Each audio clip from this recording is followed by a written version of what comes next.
So she can watch too. Okay, so that's a coral colony. And each one of these little holes had a coral polyp in it with little tentacles that it waved around to get small things to eat.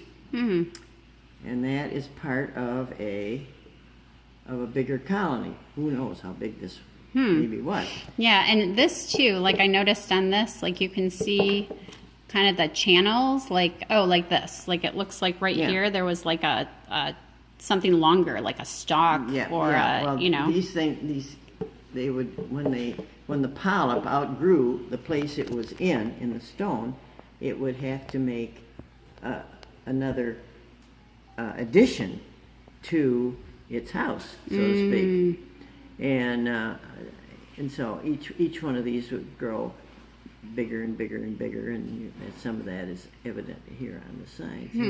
Well, here's some of the innards. Right, now, right. Did she find it this way, or yeah, it was like that, and we soaked it, and I mean, this is in someone's yard, so who knows where it was before that? Well, yeah, it came from like if they a little farther in or north something. of here, and the glacier just brought it down. Oh wow! Okay. You. And what about I just went. So this part right here, are those like roots, or are those like the inside of it? No, these are animals. Okay. These are animals. Okay. And so this is a side view. Of the colony as it grew. That was a structure that the little polyp taking lime material out of the water where it lived. Okay, and we also were, because we soaked it quite a bit because there was a lot of dirt in it. Oh yeah. So we would soak it and run water through it, and so like there are holes in here that we'd put water in, and it'd run out the other side. Sure. So yeah. So how is this fairly common? Is it unusual?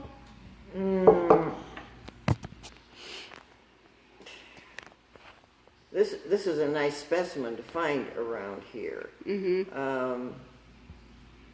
I wouldn't say it's rare, but it certainly isn't common either. It's just kind of, and then this one is a portion of, this is a coral colony, all those little guys in there, and this is a solitary coral, and it's called a horn coral or a cup coral. And the first one I ever found was in a dump on the corner of Collindale and Leonard Street. There's a house built on top of it now. I wonder if they know they're on top of a dump. And I found one, and it was shaped, it was about that big, and it was shaped exactly like a little goat horn. And our neighbors raised goats. And so in my first rock collection in the 5th grade, my label for my little structure was petrified goat's horn. And my 5th grade teacher, who knew a lot about geology, set me straight on that. It didn't come from a goat. It was a coral, and this is a side view, and you can see the little cells of growth here. And this is up, and it would have been tapered down to a little point where it was attached to the ocean bottom, and then wherever it was in its growth, it would put its tentacles out, and just like these would all put their tentacles out and sweep for micro food. I can't think right now the word I'm looking for.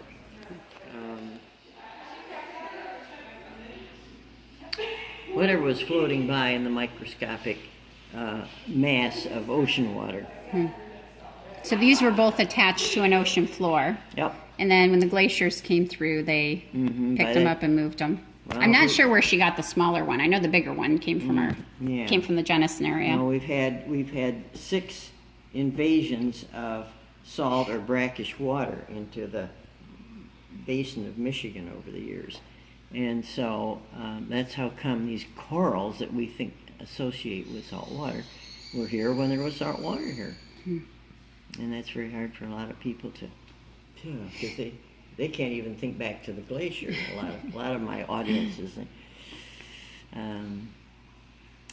I gave a program on Michigan Mitten Full of Riches slide program to a senior group over near Holland.